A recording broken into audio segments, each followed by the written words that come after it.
अस्सलाम वालेकुम रहमतुल्लाहि व बरकातहू। मोअज़्ज़िज़ नाज़रीन, आज की छोटी बात यह है कि माशाअल्लाह इंसान बेदाग भी हो तो दाग लगाने वाले हजार होते हैं। शुक्रिया मेरा चैनल देखने के लिए। आप इसे ज्यादा से ज्यादा सब्सक्राइब करें। आप मुझे फेसबुक पेज में भी फॉलो कर सकते हैं। कुछ अशियार पेश करता हूँ, काबिल कबूल हो माशाअल्लाह। वफा की जंग मत करना, बहुत बेकार जाती है। जमाना जीत जाता है, मोहब्बत हार जाती है। हमारा तस्किरा छोड़ो,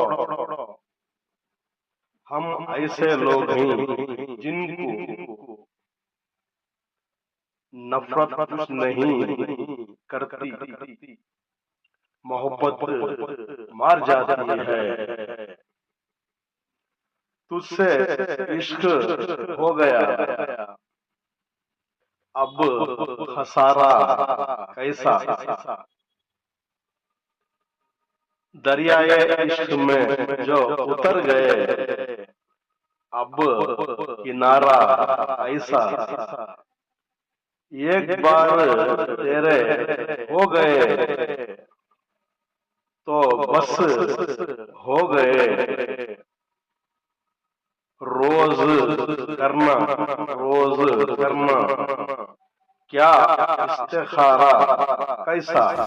आज के लिए इतना ही बस, कल फिर मिलेंगे कुछ नए पुराने अशार के साथ। तब तक के लिए अलविदा। अल्लाह।